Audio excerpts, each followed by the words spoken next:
the field. Every product we develop is really inspired by some of the real life experience that we have with our son. 60% of all toys last year were sold on Amazon, which is incredible. Be passionate about it because it's a road, it's a journey. Like when you have an idea that you think is like gonna somewhat like change the world, make things better, I'd say go for it. We'll guide you through the enchanting world of toy design, marketing, and manufacturing. Now let the unboxing begin. Welcome back to another episode of Toy Business Unboxed podcast. I'm your host, Jason Shea. Today, we have our guest, Mike, the owners of Koalatie Games.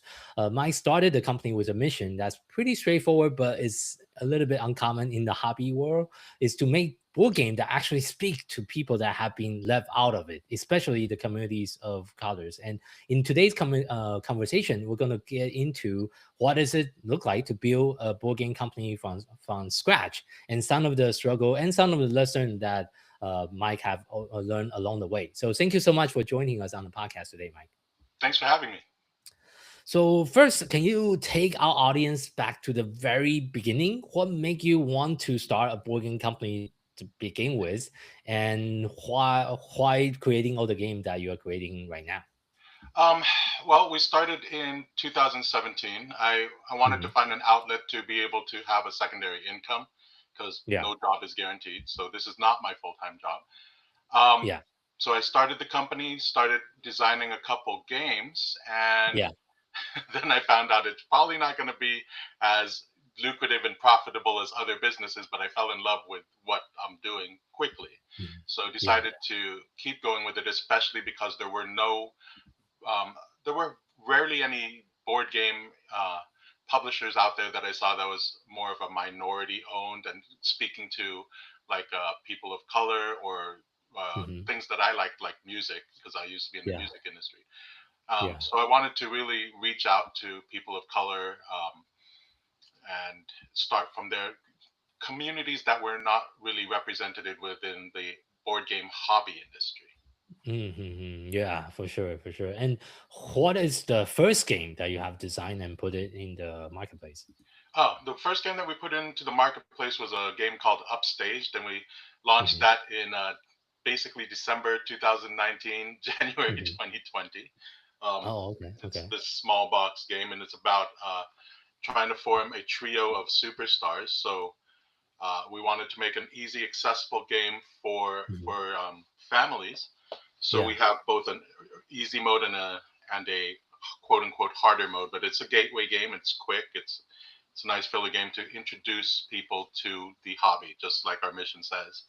But then COVID hit, so we had to take a little backseat to things. I see.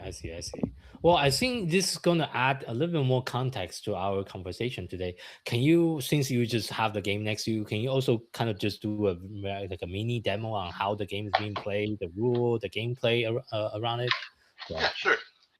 So the box itself is the actual stage, as you could see on the back of this of the box. So you would actually create the stage from this box. And what happens is you are trying to get these singers, kind of like poker hands. Okay. And they each have suits at the bottom and scores. And you collect 4 of these singers throughout the game. And then you kick out one from your group and you form a trio of 3. And you add up all 3 of the scores plus their bonuses. And that's how you get your total score. But during the middle of the game, these singers will be on the stage, then they'll move towards you or towards your opponents, and they'll go onto your teams. But once in a while, they will upstage each other if there's too many people on your team. So they will force each other off the teams, and whoever plays that card picks which team they go on. And all the action is driven by these cards. Like the yellow cards turn the arena or the stage. The green cards move things forward, and the orange cards are very powerful. So you just follow the directions. Even young kids can just follow the directions and do the things that it says on the stage. And I just played it with my god sister last night with her Oh, okay. yeah. I see. Yeah. So Yeah. it's pretty simple and straightforward. Mhm.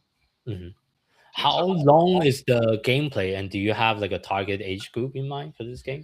Well, gameplay on the box it says 15 to 30 minutes. Depends how Yeah. much you talk during it, but realistically depends on the player count. You can get through a game in 10 minutes, and you can't. But it's realistically 10 to 20 minutes. So Okay. It's not too bad. strangely enough, we overestimate on the box just because of tabletop. Oh, okay. Got it. And yeah, it can play down to 8 years old, though on the box itself where we just put 14 because it's a stranger concept for some gamers, and some Mm. yeah, actually some hobby gamers are not used to the turning mechanic, and a lot of the non-gamers are not just used to something where they roll a dice and move like Monopoly. So I see. pretty unique. So, what are some of the feedback that you have been getting by, like, talking to people at the show, talking to people when you're doing demos with this particular game? So, With this particular game, oh, people like playing it. okay. There yesterday, for example, my god sister was very happy that it's very portable, and then Mhm. you don't need much space on the table. Like you could play on a 3x3 table and around there, Yeah. because it's 2 to 4 players, so they could take it with them, like if they were waiting in line to see American Idol or something. Oh, okay. But Yeah. yeah, when I usually teach it at like WonderCon or San Diego Comic Con, I'm able to teach it in like 2-3 minutes while we're Yeah. playing. Within 15 minutes, we're done with the demo, and we're doing pretty good at just promoting and selling the game through those kind of avenues and getting online orders. So And I think one thing we discussed actually for during the pre-interview, like some of the feedback you are getting, like your game actually resonate better when you go to non-board game conferences, right? Can you yeah, kind of elaborate a little bit about your observation, which is very interesting? So, I think it's kind of strange that it does, but I think because these kind of themes, the music themes, mhm. are more accessible in more general market, like mass market Yeah, areas. Whereas when we go to hobby game places like Dice Tower West or whatnot, we yeah, I think we're largely ignored because we're number one, it's a music theme. Number two, um, hmm, uh, music themes haven't really done well in the board game arena, and hmm. uh, it's dominated. I guess the hobby market is still dominated by guys. So we've gotten comments like they don't like the color scheme of Rainbow and all this stuff. But I mean, they're not. Yeah, It's not really the gamers that we're going after, the hobby gamers like yeah, those guys. We're going after their family so that they could actually play with their family if they want to. So we're that type of company. If you are a gamer that wants to get your family involved, then we have games for you to get your family involved too. I So see. then That's you a can very interesting produce like observation. Twilight Imperium or whatever you want to do. Yeah, it's definitely a family-friendly games, and also besides that one, you also have developed other games over the years as well. Can you also elaborate a little bit on a few other games you have developed and launched so far? Yeah. So the next one we're coming out is called DJ Icon. It's a DJ game, Mhm. which is pretty much unheard of in the market. We Yeah. funded on Kickstarter last year, and we're going to be going to retail probably about September, fulfilling in August. Okay. Hopefully, we're still on schedule, but world events, Yeah. so Sure. I don't know about that. Mhm. We'll see what happens with world events.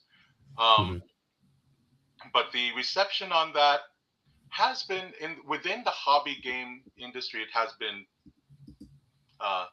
how do I put it? A lot of side eye. Like people are fascinated by what it is, but Hmm. they don't know they don't know what to do in an urban theme. Like we went to Gamma, and a lot of retailers were like, "This is great.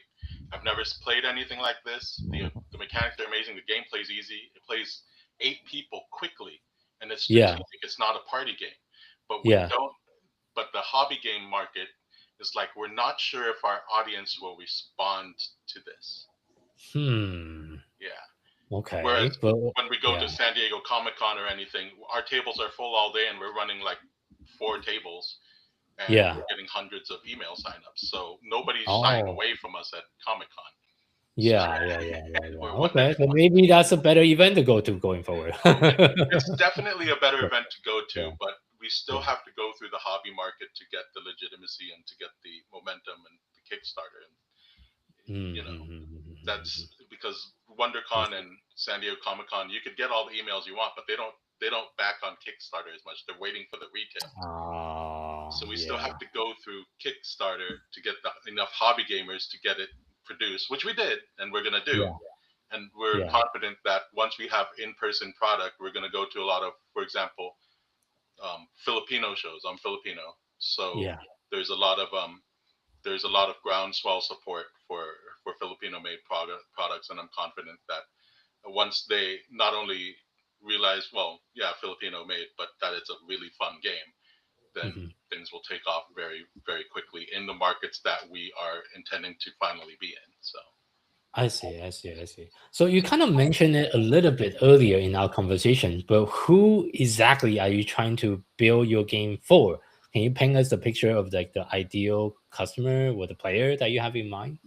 Well, the super fan that we have is somebody like me, somebody that's into board games, but their family and whatnot is not necessarily into it, But also somebody like me, where I'm a minority and I don't see many minority-owned themes or minority themes that appeal to me, like music or anything like that. Like I always love dragons and space, but I can rarely get my family to participate in the things that in gaming, because they're just like, I'm not into that, or it looks too complicated. So we're looking for the super fan is somebody like me who's a gamer and wants to create other board gamers, and that's the whole crux of Koalatie Games. We create board gamers. So and we're trying to create board gamers out of people of color and LGBTQ plus, and just other communities that aren't typically represented in the hobby game community for whatever reason. And I don't think it's because it's like gatekeeping or anything like that. It's just that it hasn't been exposed to them as much yet. Yeah.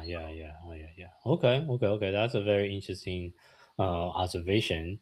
And also looking ahead, like what are some of the plans that you have in mind for the rest of the years and in the next few years? Are you launching more games, or what is the direction you want to take your company to next?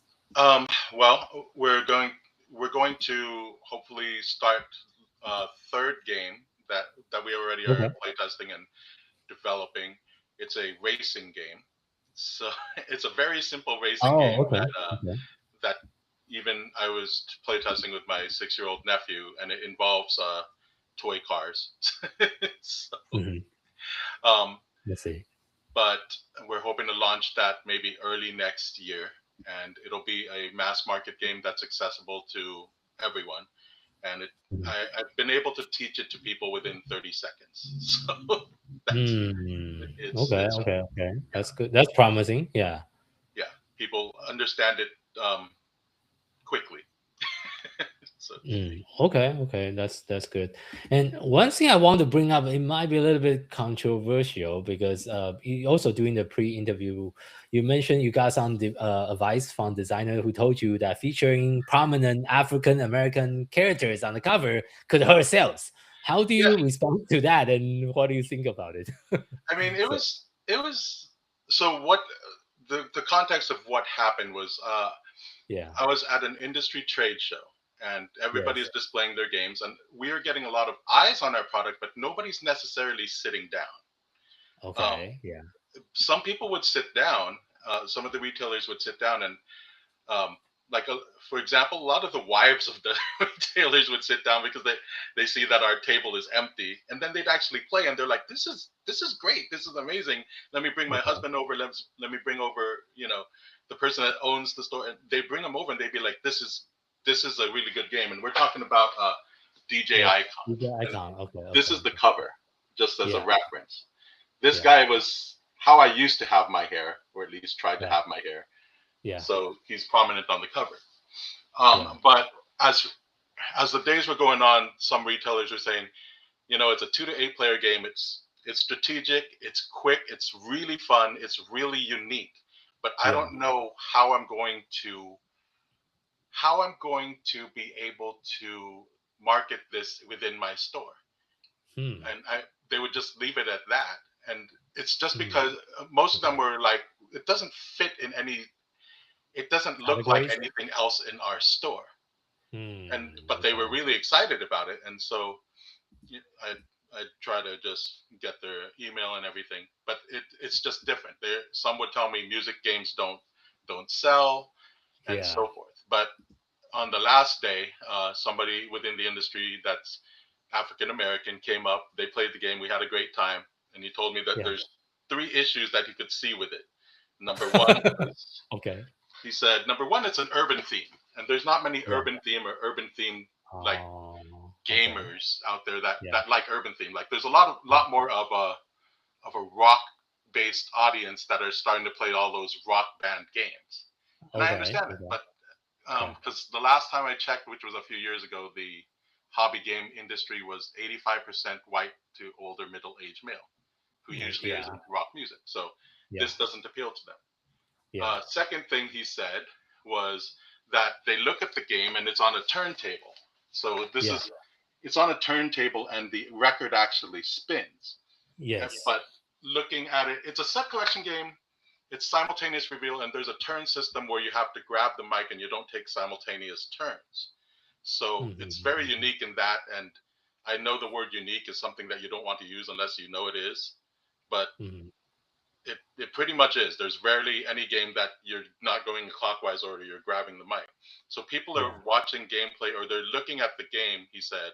This is the second thing he said. He said, people are looking at the game on the table. And unlike a lot of these other games here where they're just like, people could say it's a trick taking game, it's a set collection game, and they immediately know what to expect. They look at DJ Icon and they're just like, this looks cool, it's on a real record. I don't have any idea how it plays. So that goes again. Okay. But I mean, Yeah. it is what it is because it's a DJ game and the record spins. I'm not going to change that to market it. It's part of the gameplay and it's integral to it. And then the third thing he said was basically, there's a guy that has an afro on the cover that could most likely pass for African American, which that was supposed to be modeled more after me, but and unconsciously, basically, a lot of the audience in these retail stores that go in there, they're going to skip over it because it's not speaking to them. It's not speaking to who they are, because people want to identify with who they want to be or who they are. Yeah, that's true. So when it comes to hobby stores, it's like they'll just skip it over. It's an urban theme. They don't know how to play. It's somebody on the cover that they're not in tune with, so it's not marketable for them. Whereas it makes total sense if you're going to Comic-Con, if you're going to WonderCon, and there's a more diverse audience that's more into things like EDM or hip hop or anything like that. Plus, there's a more diverse makeup of a crowd. We're not shied away from. We're actually attracting more people than a lot of those other games. But we still have to get with the hobby game market. So what we decided to do, because we don't want to ostracize anybody, that's why we have silhouettes on our cover. But I don't want to totally let go of who we are. We changed the cover of the game to now feature a guy that's not necessarily the guy with the afro, but he's got the guy that's on the cover. It looks more exciting. He's going like this. That's more like what people can relate to for a party theme. But he's got a shirt that has the Philippine sun on it. The flag, the Philippine flag has a sun with eight rays representing the different regions, or so it has a prominent star on his shirt, calling out to Filipinos, saying that this is Filipino made. So if you see it and you recognize, then you know where it's coming from. If you see it and you don't recognize, it doesn't offend anybody or anything like that. Yeah. But that was the compromise that basically me, and after long discussion with close friends and some people within the industry, said, okay, well, we'll change the cover to this. It's not going to change who we are. It's not going to change who the market is, but it might draw in more of the market that we need to get it really going, which is basically we still need like the hobby gamers, and we still need Filipinos to really push this so that it gets to the general audience. We can't do it without a good home base, and we know it's a good game, so it's not the gameplay. We just have to take our time and make it happen.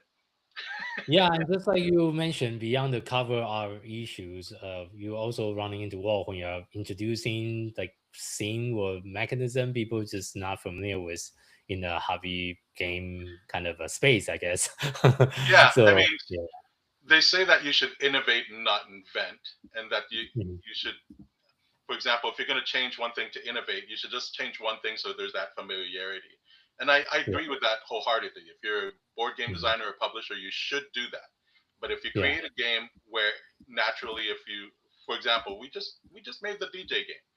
Yeah. If the mechanics and everything fit with what it is, and you can't avoid what it is, then you just have to make the strongest game that you can. Of course, yeah. Because, for example, I don't know when you were born, but I was in high school and college in the late 80s, early 90s, and we used to have these. Have you ever danced at a club in a circle, and then people go in the middle and start dancing against each other or anything like that? Like have you ever seen that? Like a dance off? Like a dance off. There were movies like You Got Served, or more recently, Pitch Perfect, where they go in and they sing and they just jump in on top of each other. That's kind of how the gameplay is. So it's an homage to that, where people are taking their turns by grabbing a microphone and taking control of it, rather than waiting their turn. Well, they have to wait their turn, but at a specific point, somebody relinquishes a microphone, and then somebody picks it up to take their turn. But that's an homage to the culture of hip hop and dance circles, ciphers, stuff like that, rap ciphers. Yeah.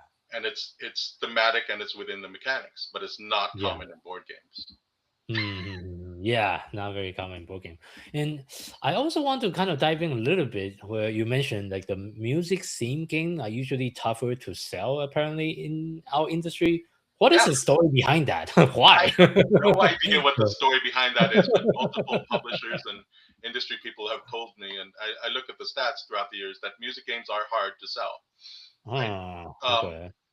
There are some biases, like people will look at a music board game and like, well, I don't want to sing. It's like, well, you don't have to sing. But you don't have to sing. It's just a music theme. Doesn't mean you have to sing. Or they automatically think that it's a music trivia game. Like, I don't know much about this. I don't know much about like this genre of music. It's like, no, but it's not a trivia game neither. Not a trivia game or anything like that. Or I was just looking on our Facebook ads, even just on the opposite side, the market that we're going to, like DJs and people that are music based, and they see a board game about music, and they're just like, why is there no music in this game? It's like, there's hopefully going to be a soundtrack, and we're going to try to integrate gameplay with phones as playing, like that's where you take your turn, you press a button, and it'll play the music, but instead of grabbing the timer, you do that, but that's expensive. Oh yeah. But as in, you're jumping in as a DJ and then mixing and everything. But I see. Even then, people expect, if you have a music game, that there's going to be music directly involved, and for people that are not musically inclined, that starts shying them away, I guess. Yeah, that's the best I could guess at. Yeah, that's a tricky problem to have. But what is your approach so far on finding and connecting with the right audience that might be interested in purchasing your game so far? For this game, the approach is basically we could put a real record onto the board, and use that as a surface. So it's really shiny, so it just attracts eyes, period. And then the record spins. So they're just like, does this really spin? And we're like, yes. Do you want to sit down and you want to demo it? It's really easy, and I could show you as we play. And that's usually what could get them to the table.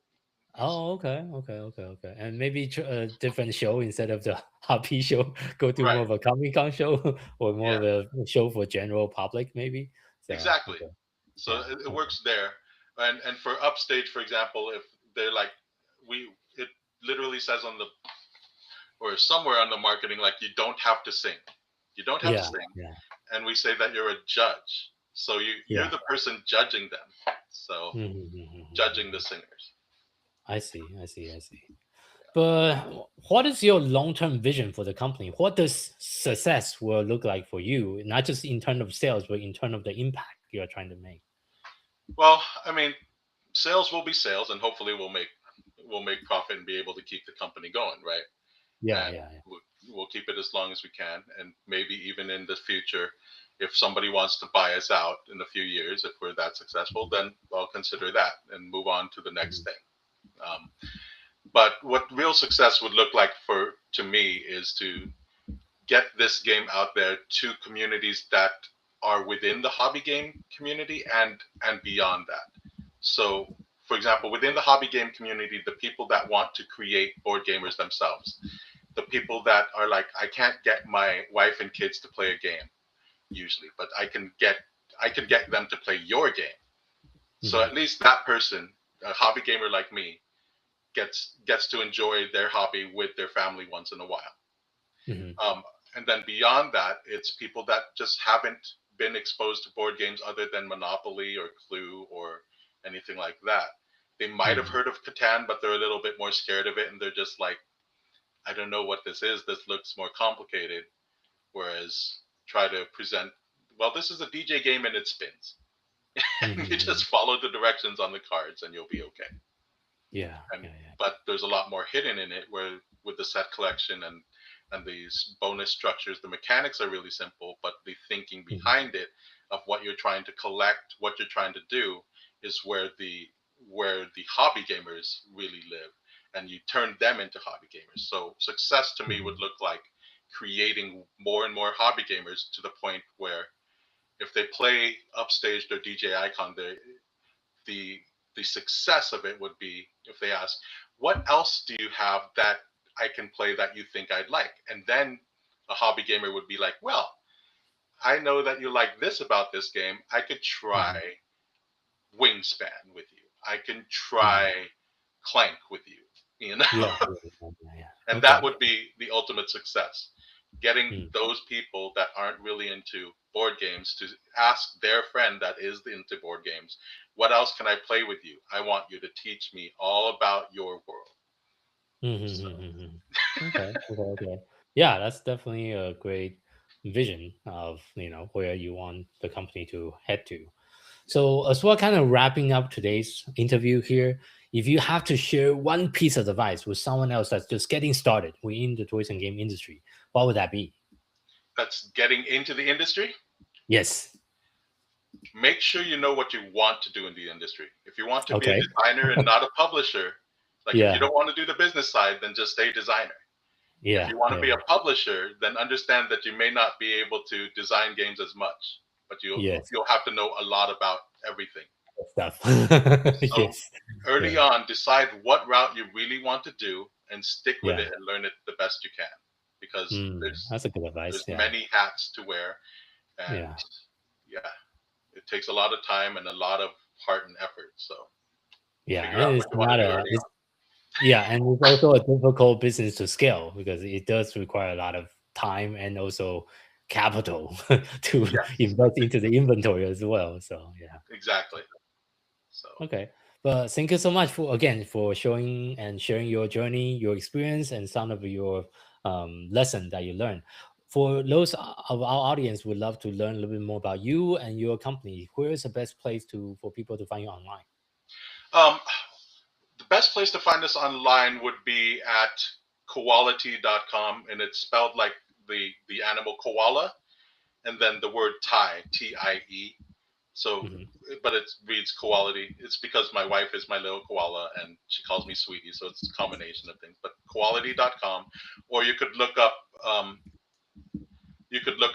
Kickstarter any of our games, Upstaged or DJ Icon, and you could find out more about the games. We're in the middle of revamping our website pretty soon, hopefully, and our Shopify and all that stuff to get ready for the next launch of the game. But those are the two best places to find out a little bit more about us. And from there, you could link to our socials like on Facebook and Instagram and so forth. Okay. I'll make sure we put that in the show note. And again, thank you so much for your time today. Oh, thanks for having me. And for our audience, thank you for tuning in to this episode of Toy Business Unboxed podcast. I hope today's conversation give you some practical insight and fresh inspiration for growing your own toys or game companies. This podcast is brought to you by Toy Launch, a leading marketing and growth partner for the toys and game companies. At Toy Launch, we help brands scale on Amazon and beyond through full service account management, advertising, SEO, creative, catalog optimization, influencer marketing, and more. If you're looking for a proven team that really understands the toys and game industry and e-commerce marketing, we are here to help. If you like a personal breakdown of your brand, your opportunity, and the best next step, you can schedule a free consultation session with us. Just visit toy-launch.com/schedule. If you want to connect with other toys and game founders, join our free communities, Toy and Game Launchpad at toy-launch.com/group.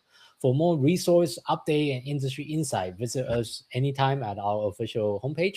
Until next time, keep innovating, keep creating, keep bringing joy to toys. This is Jason Shea signing off on the Toy Business Unboxed podcast. We'll see you in the next episode. Thank you so much, everyone.